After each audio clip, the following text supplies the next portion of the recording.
Okay, I'm going to start that again. Just, sometimes I record them. Most of them just get deleted, but anyway. Let me start that again. Sorry, you might have to press the button now. Feet apart, Tadasana. Crown of the head. So get just this practice of literally pulling, oh, not literally, but imagining you're pulling a string or a thread up at the crown of the head. And even to the point that the heels raised, but keep your tummy in. And reiterate it until you get, I don't know, it definitely works for me, but until you get that sort of feeling of profound muladhara, root support. It's like a very steady, it's like a very, very steady feeling. And it keeps energy in the central channel, which of course is a visceral correlate for being in the middle, for being centered. And I don't mean in the middle in a sort of, on the fence kind of way, but in the middle of all polarities, which is the place of pure potential. Everything's on the table. So keep that lifted if you can. Reiterate it if it works for you. It works so well for me that I have to mention it. And then you want to imagine it's somehow still being pulled up. Maybe there's someone up there in the ceiling just giving it a little pull, like you're a yoga kodanta, which means puppet, yoga kodanta. And just feeling that pull up like your yoga puppet. And as you feel light and pulled by the crown, imagine that everything else sloughs off.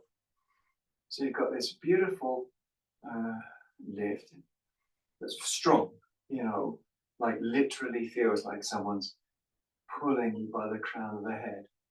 And then softened off the shoulders, soften off the skin relative to the upward energy.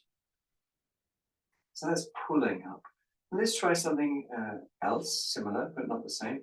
And that's pushing up. So being pulled, and we're going to imagine we're pushing up through the vertex. That's the highest point of the head. So pushing as if you could push right up to the vertex. And then like a sense that the more you push up to the highest point of the head, the more you slough off. So there's a similar sloughing off sensation, but it's coming from pushing the crown of the head, and then everything, a bit like a fountain, goes up, and then everything in all directions comes down.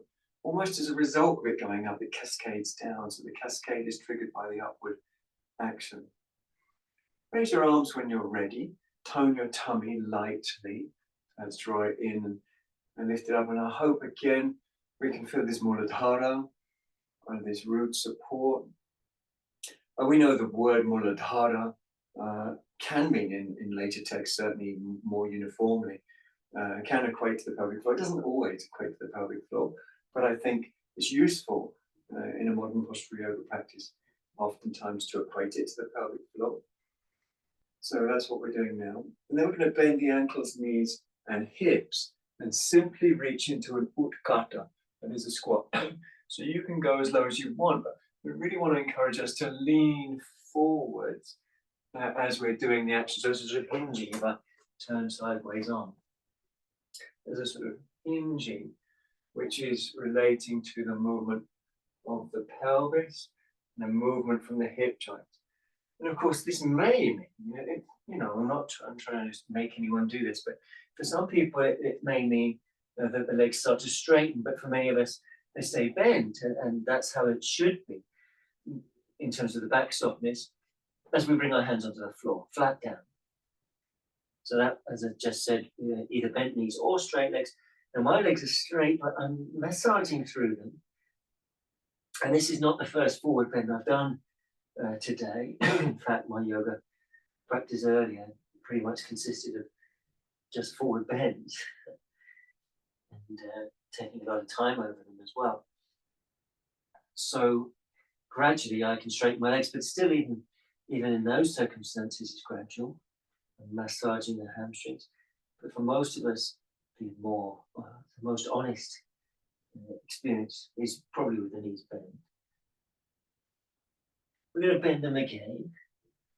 And then we're going to see if we can come down, or how low we can come to a squat while keeping the calcaneus on the floor, the heel on the floor. So we can obviously come low if we let the heels lift, but then we're not going to get that stretch through the calcaneus tendon. So it's not about how low you go, it's about how much you investigate and move and breathe with the sensations you're feeling. We're going to come up with strong legs, very strong, very calm, focused mind, and straight down after that to our backs. Okay, so a sort of floor squat, you could call it. We often call it Ananda Balasana. So that's laying on the back with the feet up in the air, the groins soft, the top of the thighs, reaching through and holding the little toe side of your feet. And of course, relax the tension. If the floor underneath you is particularly hard, then it can be nice to put a blanket down. But I don't know what surface you're on. This room here where we Zoom classes, it's carpeted, and that works very, very well for a lot of yoga poses. And I don't love it for some others. You know, some poses that work better on the carpet and some work better on a hard floor. But this, nice to have fairly soft surface. And then moving for the point of disappearing beyond thinking in mana. So you might roll to one side. The thing is, you might do anything. The point is, it goes beyond the mind. That's the point. Beyond mind. You know it goes beyond the mind because it goes beyond doubt, samshaya. And when an experience is beyond doubt, that means that it's fully responsive, it's like in a direct knowing. A doubt is where we're somehow slightly separated from our experience. We're not quite close enough to know it fully. So when you're fully immersed, a doubt disappears. Completely calm and ease. If you're like me, which I think you are a bit, I think we're a bit similar, you can roll around like this, just breathing, playing, letting go, for a good long time. And I think it's wonderful to give yourself, as long as the body wants, to be able to expand into the body. So if I'm honest, definitely, happily stay much longer on this stage. It's absolutely blissful, and it's a bit like putting water in a saucer for a plant, and you leave that water in the saucer until the plant has soaked it up. So you sort of leave yourself in the pose till the body has soaked it up and let go of what is resistant to it. So the plant draws the water into itself. We allow the pose to soak into ourselves. And when we're ready, we're going to release the feet down to the floor. I'm going to put our hands underneath the head and breathe through the nose if we can. And that's a very simple, very, very basic position, but you will notice it does provide an invitation, subtle invitation to notice the lateral margins of the pectoralis, the chest muscles, as they cross from the chest. So you notice the outer chest through into the arms, but particularly this sort of outer chest, where the muscle is a little wider than it is when it comes to the arms. Obviously, it narrows as it goes into the arms.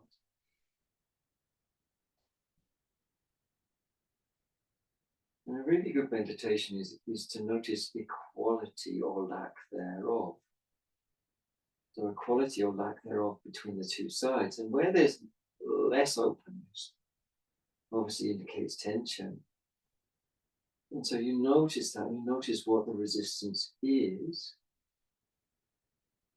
Sometimes it's, we're holding on to something, you don't even know what, you don't even need to have, you don't have to label it.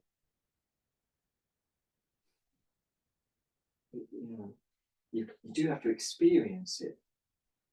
Sometimes this whatever we're letting go of doesn't have a name or a date or a particularity, but you can experience it as it comes up.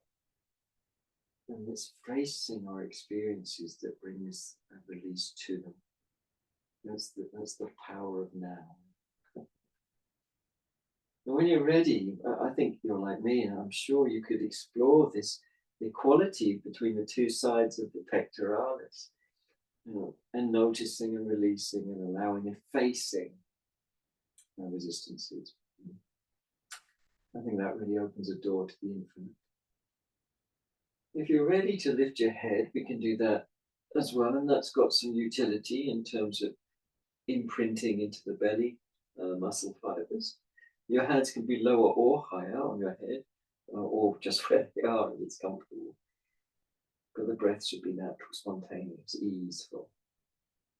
And from here, flex up. So do what you can to pull the thighs and then release the thighs. Perhaps some people can even temporarily lift the pelvis. Even just the feeling of it becoming light will be enough. So small range of backwards, forwards, flexing more dynamically, and then releasing that flexion. Lots of little movements stacked one on top of the other. It's just micro back and forth movements of the legs. And that was going to build up tone and release. They kind of go together, don't they? Tone and release. Okay. Release your head. Place your feet. Take a deep breath. Both in and out, of course. Maybe more than one, maybe a few. Come and go. Natural, natural, natural. Spontaneous, natural, easy. Soft eyes, soft temple, soft brain. And when you're ready, release your hands from behind your head and simply roll onto your side, coming up from the side and into, or preparing for anyway, Gomukhasana. So that means legs over to one side. Then the top leg up and over the bottom leg, and a lift and a shift. This is the version of Gomukhasana where we keep one foot back and one foot forwards. And we sit up tall, and we breathe through the nose if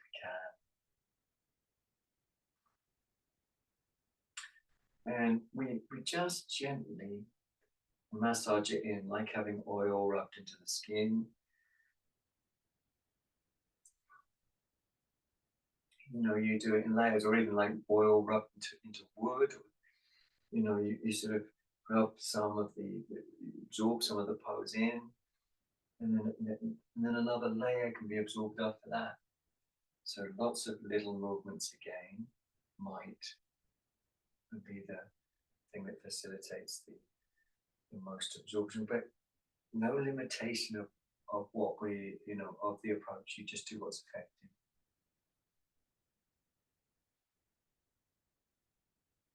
So you probably know, some of you have got the new 25-year Vajrasattva t-shirts. Let me know if you want more. I can order some more. But anyway, they've got Lila Artha Lakshana on the back. And Lila means play. And the purpose is Artha. Artha means purpose. And that purpose is absorption. And we should look for signs of absorption, like feeling more absorbed, feeling more spontaneous, feeling less doubt, feeling more natural, moving in ways that we could say are like spontaneously expressive.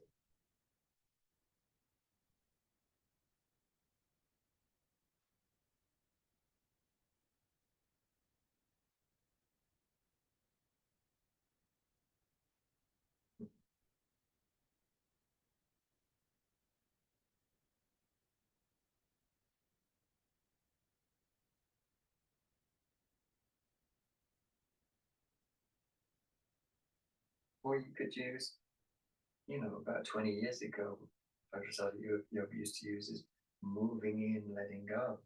Same thing, really. Moving in is the play. The letting go is letting go into absorption.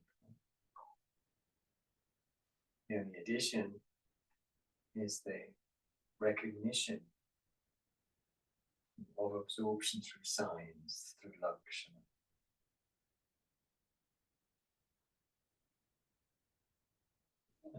The way things are is the way things are. It's always been the way it is, moving in and letting go.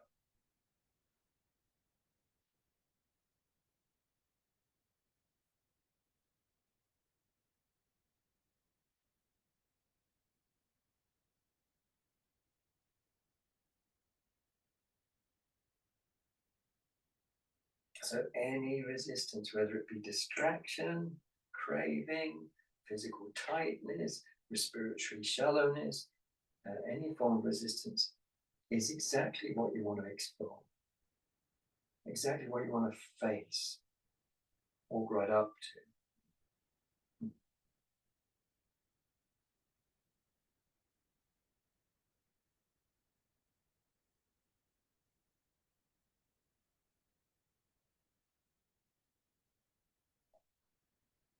And what feels like it's very resistant and very, you want out at first, you get closer to it, it dissolves like mist, like a wall of mist that seems like a wall of white.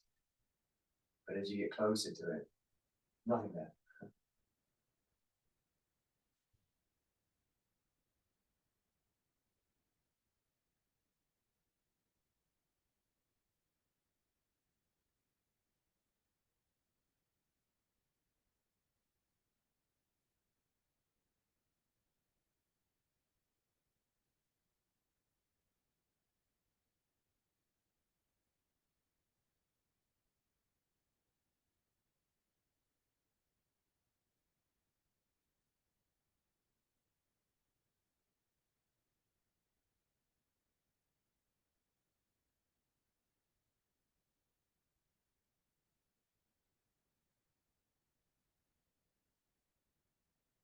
So, resistance of any kind is opportunity.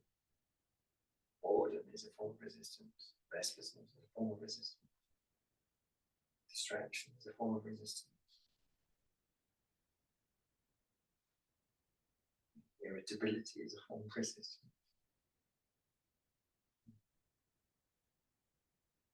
Physical tension, sense of something being unpleasant, is a form of resistance.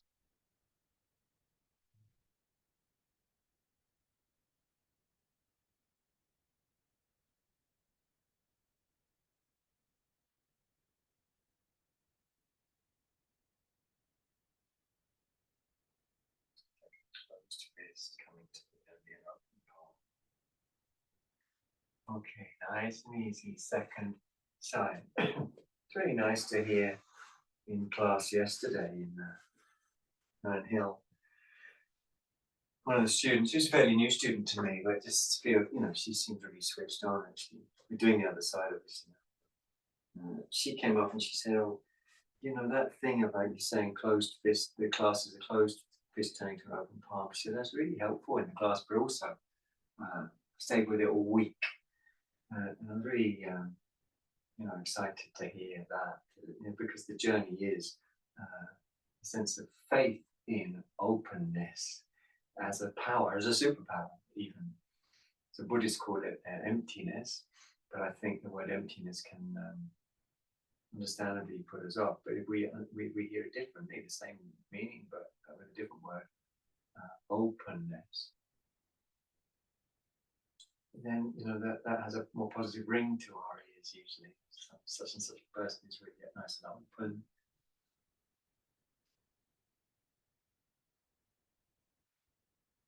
So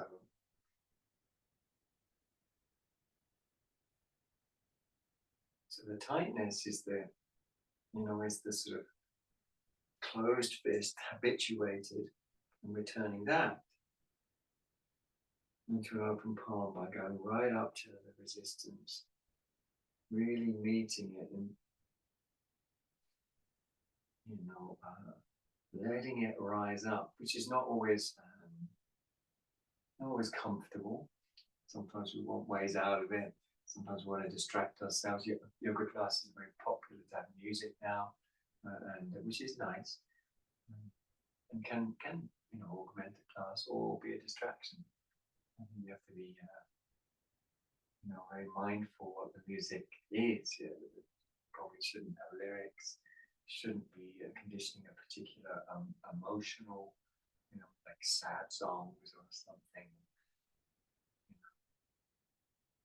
Something supportive, if anything at all.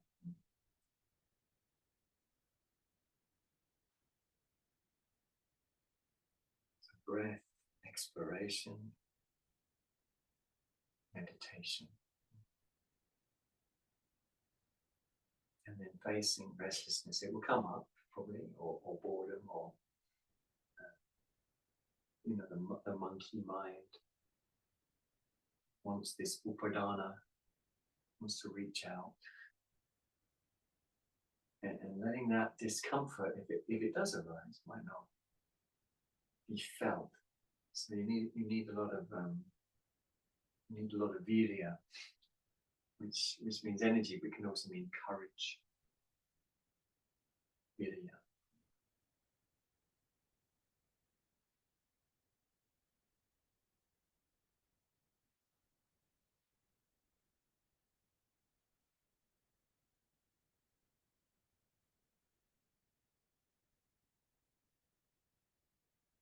Because it's not until sometimes you're getting really close and it feels like the resistance is just some sort of solid thing. You want to turn away from it. It feels kind of like you're stuck in something.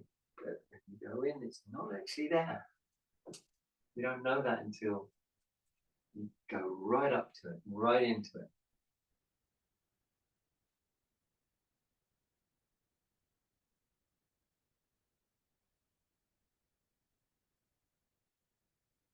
The breath, natural, deep, honest.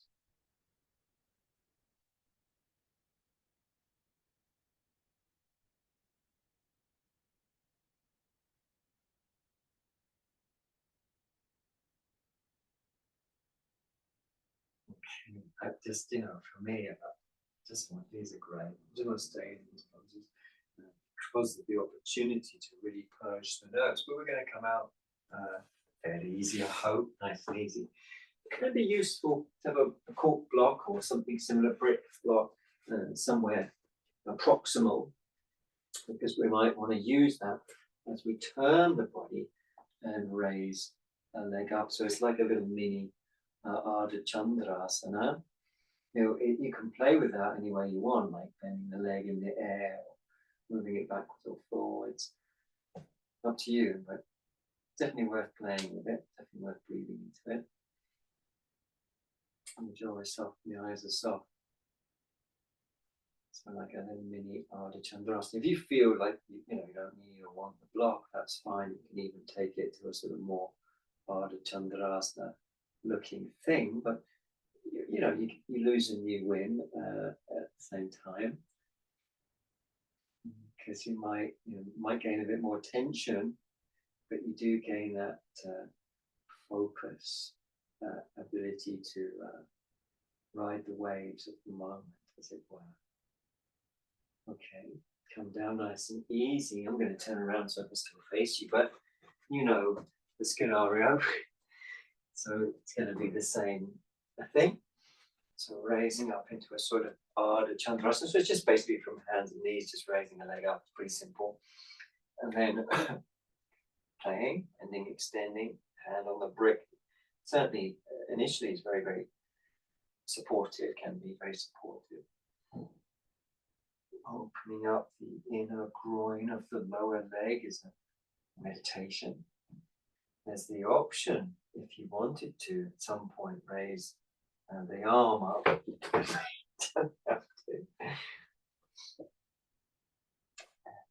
It takes a bit of, you have to be aware of the micro moments. You keep breathing into it. It's a wonderful way to practice.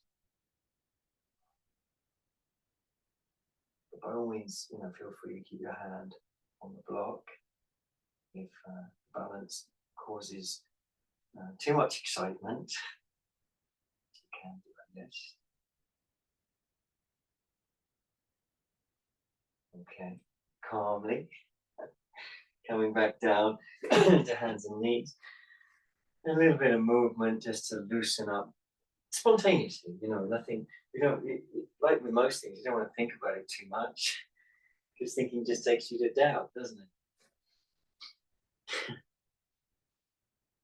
That's just because thinking's job is just to offer options, but it never tells you which one's the right option. It just offers options. Now we're going to come into Vyagrasana, and so whenever you feel ready, it's opposite arm, opposite leg that raise up. And again, there might be spontaneous play. You might take it down low, you might lift it up high, you might bend and extend, you might turn out or turn in. But again, it's not contrived, it's not based on any concept of self, even concepts of self like self as yogin. It's just a meditation. Which means you disappear, like a kiss is a meditation, or a hug is a meditation, or the feeling of the sun on your skin, which anyone in the UK at this time of the year might have difficulty remembering what that's like. And then there's the option, if you take it slow and you want to reach for the leg and to take the tiger's tail up if you want, but it's still a meditation. It remains a meditation. So breathe naturally, breathe honestly, keep the tummy toned and breath natural, spontaneous, investigative.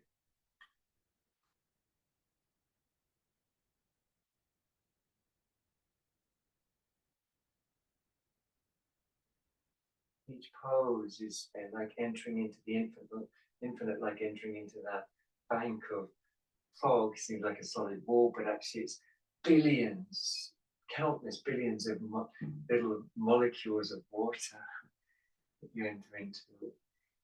Okay, when you're ready, come down, take a breath, wag your tail or whatever is the most natural or sahaja. And then when you're ready, opposite arm, opposite leg. Again, I'm aware that I've got carpet under here. And underneath the carpet, there's underlay, I presume. This carpet was here when we moved in. But, natural, breath-centered, investigative, meditative. With the option to take the leg there if you wanted to. Still highly meditative in the sense that it's beyond thinking and beyond samskara, beyond patterns. This is not patterned.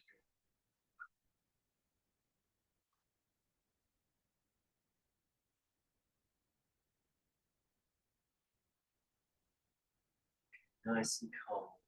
If you're ready, come down. And we're going to simply turn ourselves around. Place the forearm on the floor in this very sort of casual manner. And take a breath or two like that. So you're just supporting yourself on your ulna of the front arm. That's I find that pleasant actually. It's not complicated, it's pleasant. So you can breathe into that. If you wish, if you want, you can lift up calmly. It is important that your elbow is forwards of the shoulder, otherwise that could be too strenuous on the rotator cuff muscles.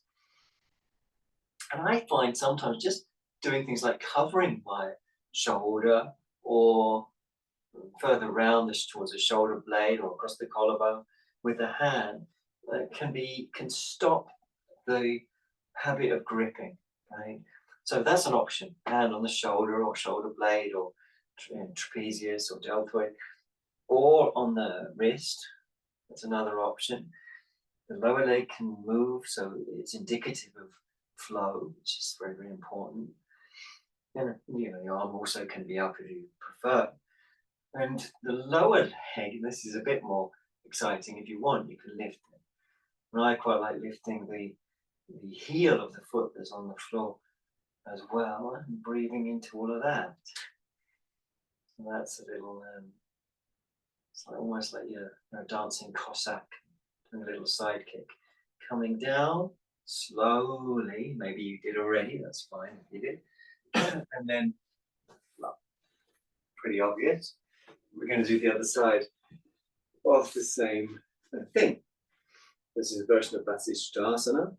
Vasishta, name of the sage. One leg behind, one leg in front, elbow in front of the shoulder. Breath. I think, a good yogian can get everything she needs out of a posture like this if she understands that what we're doing is moving in and letting go. This is the nadi shodhana, purification of the nerves, of the nadi. And I could definitely lay like this, stretching the side of my body, massaging the IT band. It's great. Really, I'm really into simple stuff, like that. There's the option to raise up. Again, with the option to place the hand wherever it works. Onto the trapezius, which we know is the most superficial back muscle. So that's the one nearest the skin, down from the skull, out to the lateral thirds of the clavicles, collarbones, and then back in at the 12th thoracic area.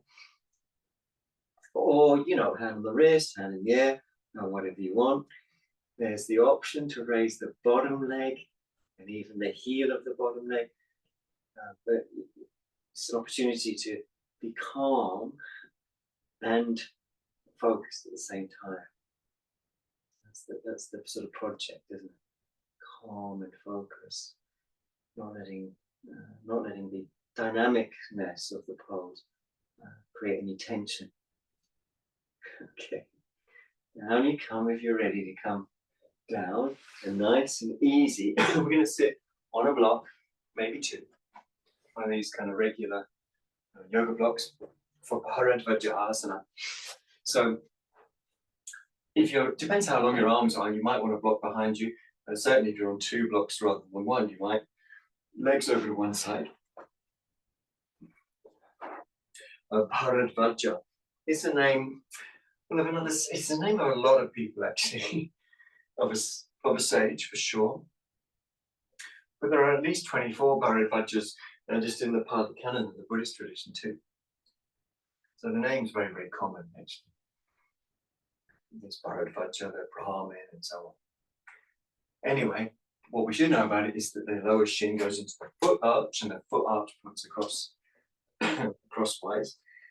And I like a little lift and shift to reveal gripping, grasping, grabbing. And then you lift and turn away from your feet. Breathe through your nose if you can.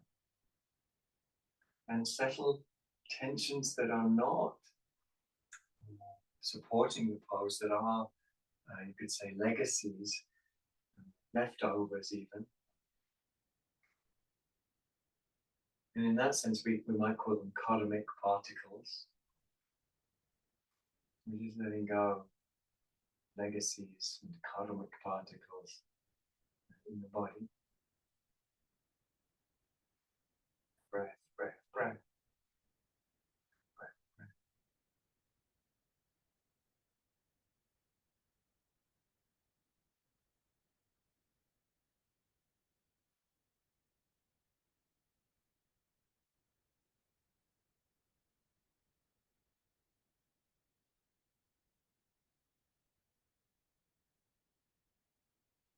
Okay. Gorgeous. Again, it's like a door to the infinite. And because the mind is so habituated to restlessness, it's a social condition, then we can start sort of reaching out, or upadana, But the honesty, the satya part of our practice, that makes it very, very clear that unless we're fully occupying the posture, every cell is flooded with radiant, vibrant consciousness. And unless that scenario happens, then, the pose definitely isn't finished.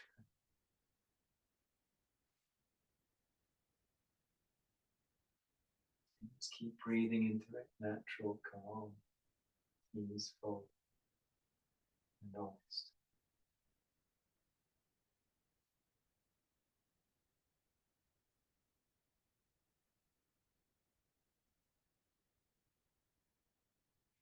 At least when you're ready, I could just stay there. Just gorgeous. Legs in front of you. Take a breath. Maybe 2, maybe 3, maybe 4 or 5. A few deep breaths. There's a sort of naturalness and easiness. And when you feel within the context of easiness, ready to bring the legs to the other side, of course, we can come into the other side of Bharadvajasana.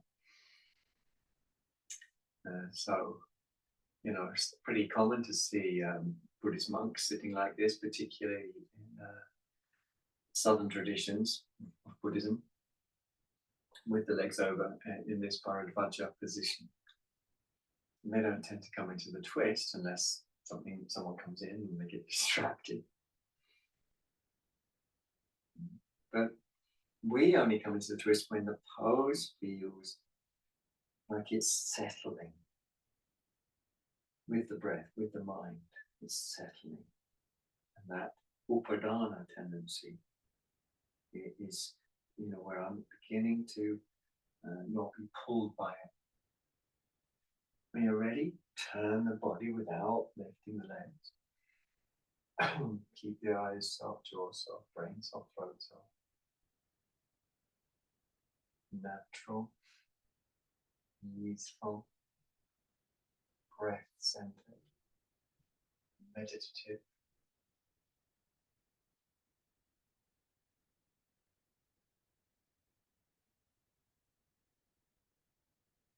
Jaw placid, eyes placid.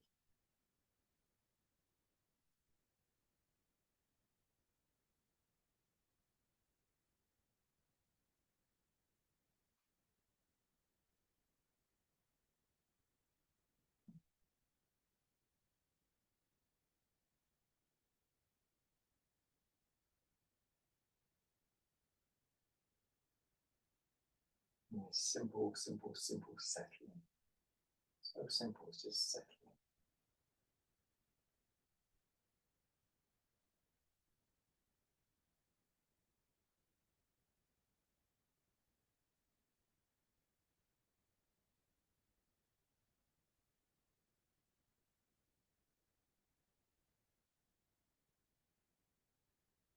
Right.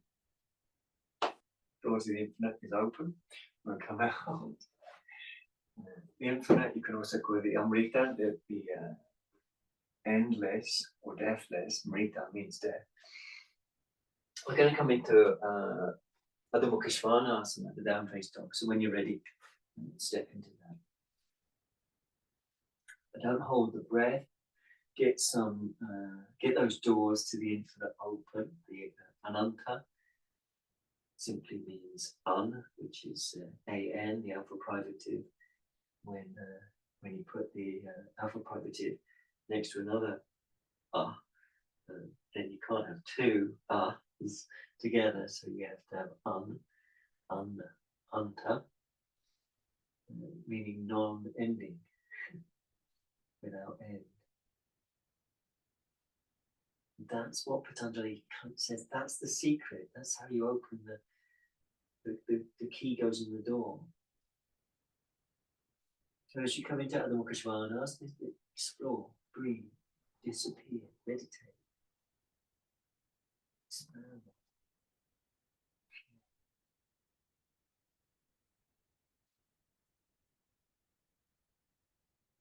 It's beautiful lila.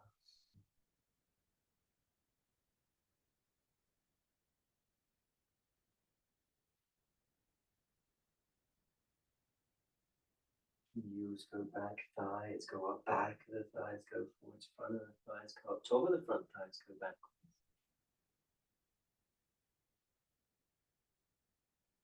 Breath is everything.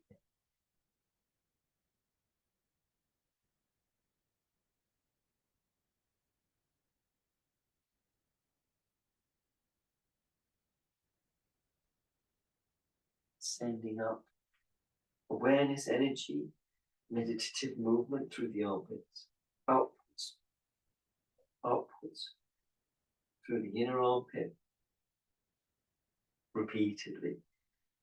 Don't let the mind drift away from the calm but continuous reinvestigation of upwards armpits.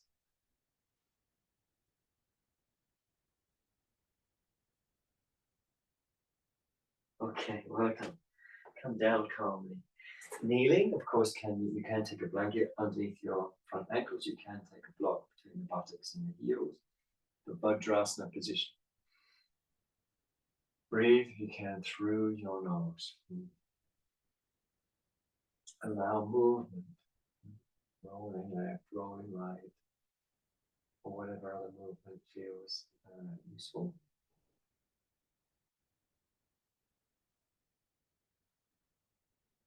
Just letting the throat really soften.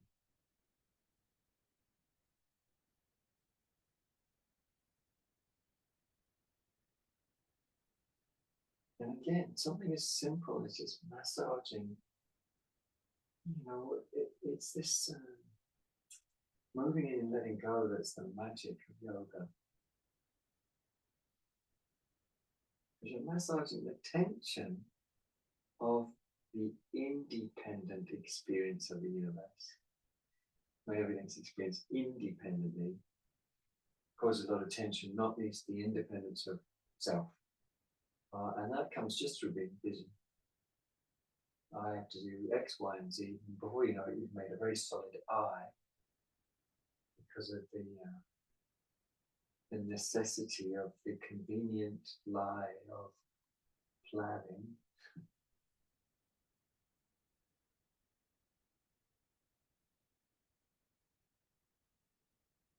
Okay, now I'm going to presume that you're not on a carpet, but this won't matter if you are, but because you might not be, we're all going to fold our mats in half. And even if you are, it's totally fine, it just means you've got even more padding. And then we're going to turn the mat around. It's definitely worth having brick blocks. If you've got two, that's really super.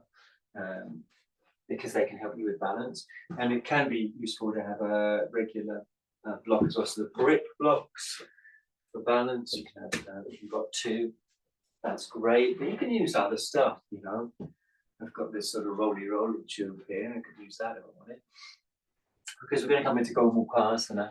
and this is the position where the legs are very, very close to each other. So you start on hands and knees, and you bring one leg forwards and all the way around the other. Right? And then work the top leg around the bottom leg. And that can take a bit of wiggling. Now, what's good about Gomukhasana is you can take at your own pace, just leaning back a little bit to begin to crush the calf muscle of the upper leg. If you've got brick blocks, that can also help slow the pace down. If you do come to the upright, but you don't even have to come this far back. And you breathe into it. You can use the block. This can help too with balance as well as pressure. The block between the heels and buttocks, like that. That can be really super as a little platform to balance the bum on. Quite enjoying that. And that can give you more stability too, so that the block can be placed underneath, as I just did, between the bum and the heels. And that can just give a little bit like, okay, there's a place to land. And then other options, of course, like hands to prayer or clasping with or without the use of a pata, a belt. And the breath.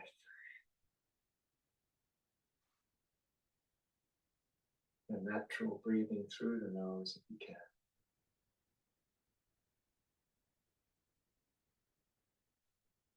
Jaw soft, eyes soft.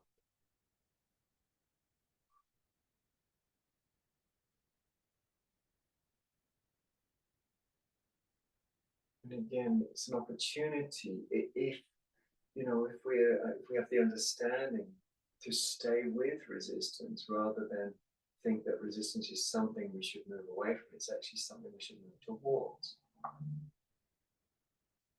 Because resistance, whether it be a sort of mental restlessness, whether it be a sort of boredom, a sort of laziness, alasya, it's called, as one of the obstacles, or whether it be that mind just can't settle.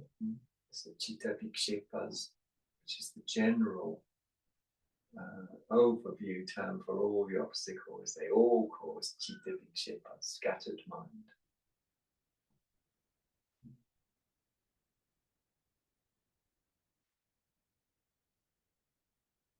Really let it in, really sort of feel what any resistance is, and it might not be restlessness, it might just be tension, physical tension.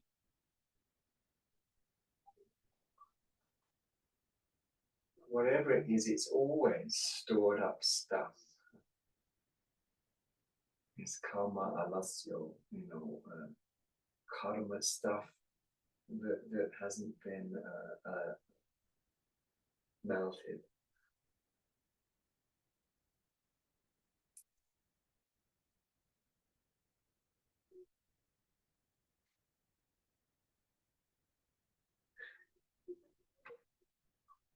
Okay, doing all right.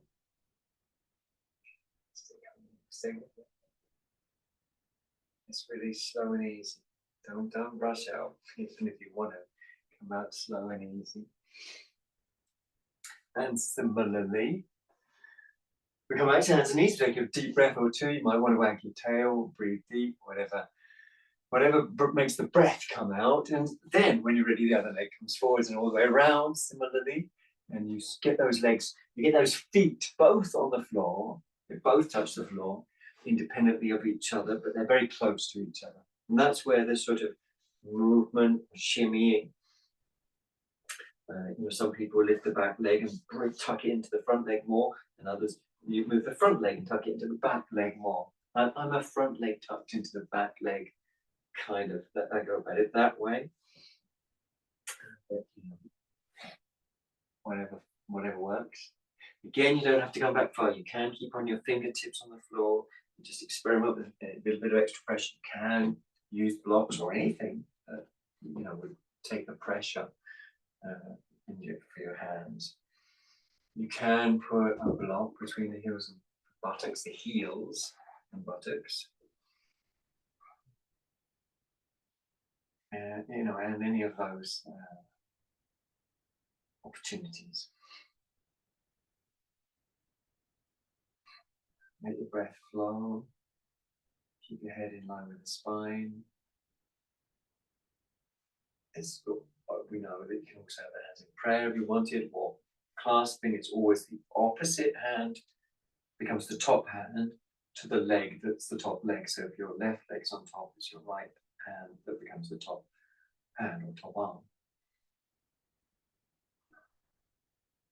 It's such a great pose. Go Mukhasana.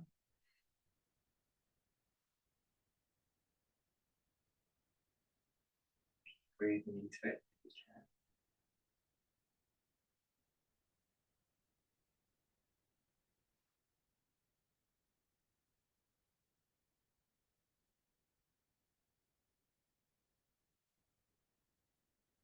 And go right into the heart of resistance of whichever way it manifests, mental, respiratory, emotional, physical.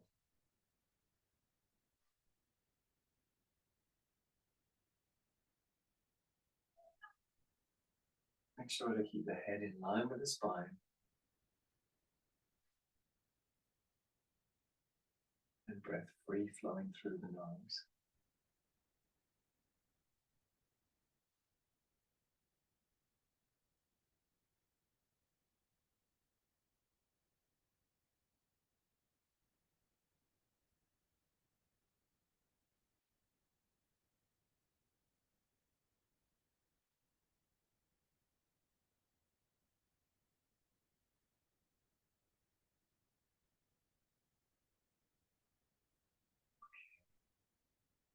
can keep going, but where can I come out? Maybe you're glad about that. I don't know. But we come out nice and easy. And we're going to open up the mat again. So it's fully extended.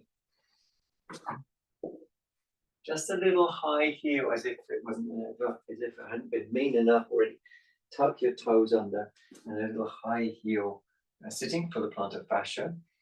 Some people find this like just a very soft, easy thing, and some people find it very, very difficult. Of course, you know, I know of at least one person that I've known personally who has metal plates in their feet, which means they just can't bend with the feet like this. So that's definitely an exemption for just sitting in regular kneeling. And breathing, natural breathing, easy. Massaging those plantar fascias and letting go. Moving in and letting go.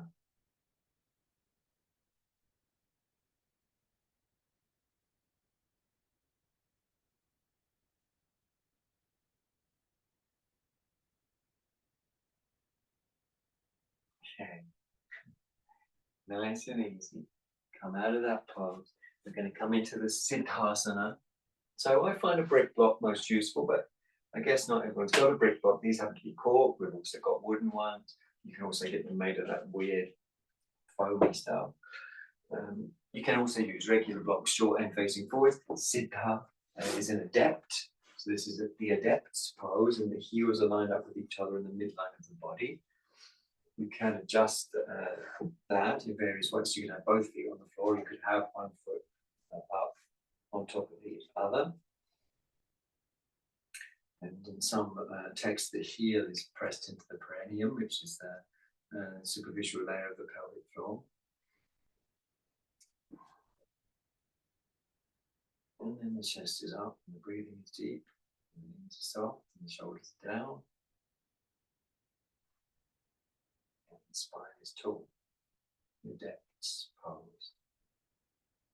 It can be interesting to take hold, index finger and thumb tip, and stretch the fingers down in a forwards direction. Obviously, if you don't have very long arms, then it's going to be quite hard to actually touch the floor. It can be nice to use, I'm not saying have them now, but to have something for your fingers to come to in that circumstance sometimes. Just to make contact. If you happen to have something you wanted to, you could. But some people will reach the floor easily anyway because of the length of their arms. Try not to lean forwards though. But instead stretch gently the median nerve and the other nerves of the main nerves from the brachial plexus through the arm.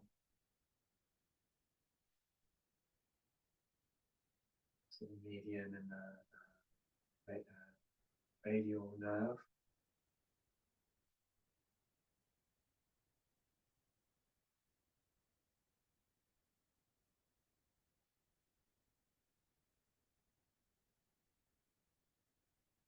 We'll add the Kechari Mudra as the one we find in Hatha Yoga by bringing the tongue to the top of the palate and then taking it as far back towards the nasal pharynx and even into the nasal pharynx if you can by softening the roots of the tongue.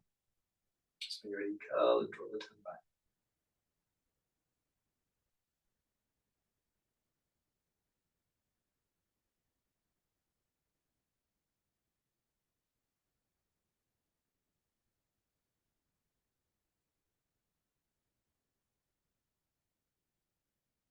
If you get the tongue far back enough, you can almost feel the tip going into that little space in the nasal pharynx.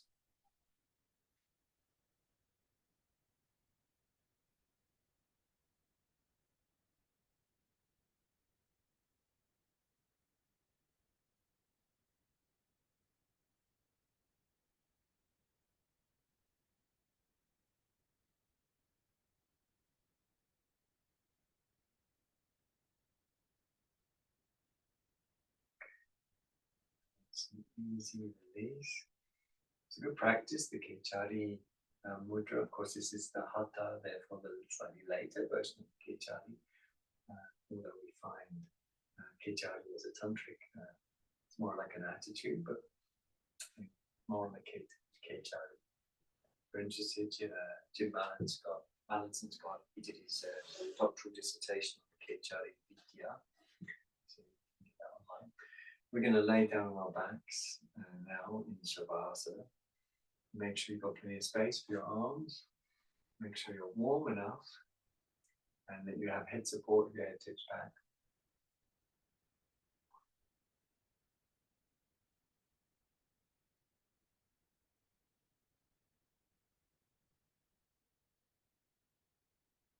So the Shavasana.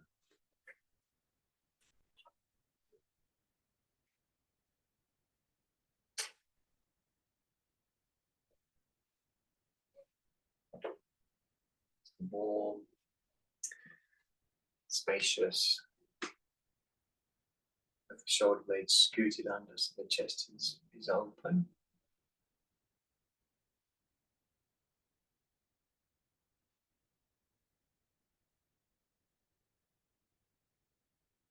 Perhaps you can experience the buoyancy of the chest, a sort of lightness, lagu.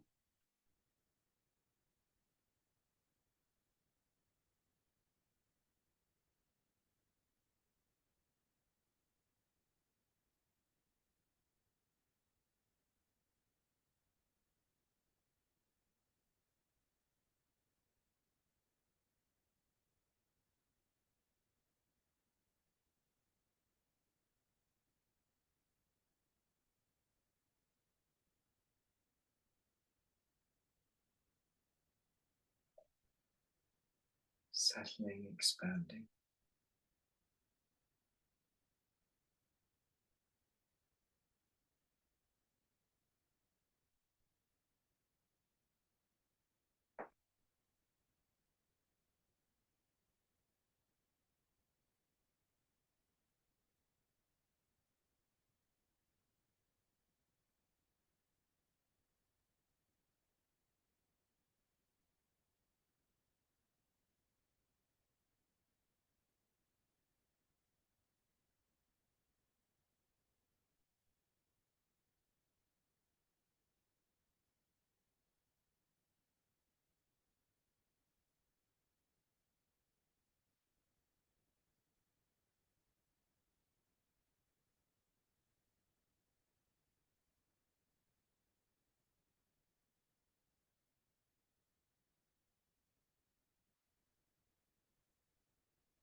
Our Adi Yoni, our original womb or source, Adi Yoni.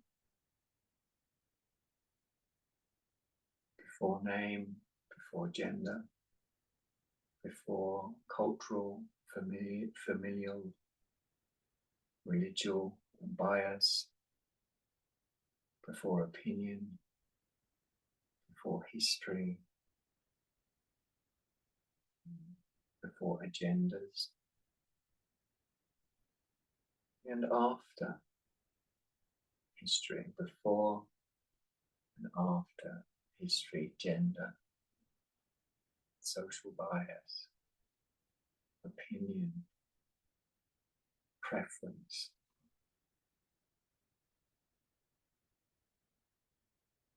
Is this field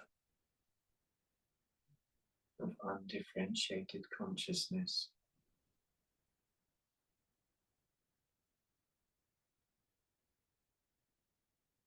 it is the mostly unnoticed substratum, the continuous, the permanent that lies underneath the changing, impermanent, ever-changing field of phenomena.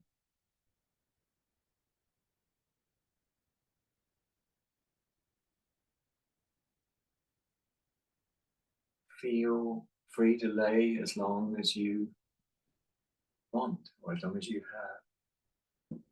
And when the time comes, and it could be now if you need to operate within a certain time frame, then Now would be the time to move investigatively, always coming out very, very calmly, stretching from this pure consciousness, this unidentified pure consciousness, stretching the body from that experience of undifferentiated consciousness. And eventually taking those stretches of the toes and fingers to bigger stretches. And when you feel ready, you would or you will bend the legs. It could be now or in 10 minutes, 5 minutes. And place the feet on the floor. And after that, a little scoot under of the buttocks.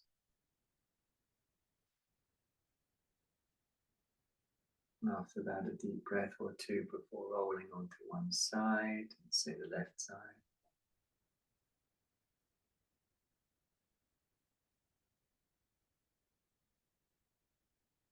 And then the right side.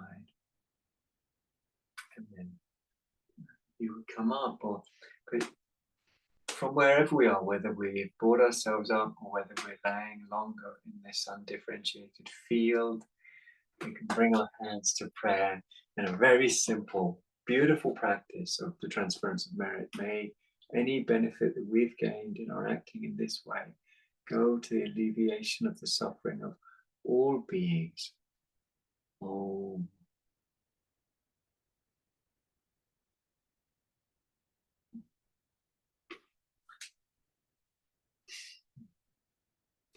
Thank you so much for your time. A delight.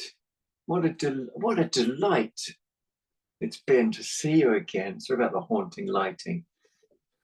But I hope you're happy and well.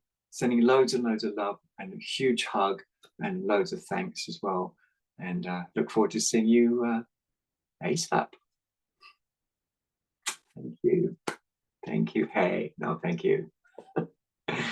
Thanks, guys. Loads of love. Really lovely to see you. Look forward to seeing you soon. Bye, guys. Love you loads.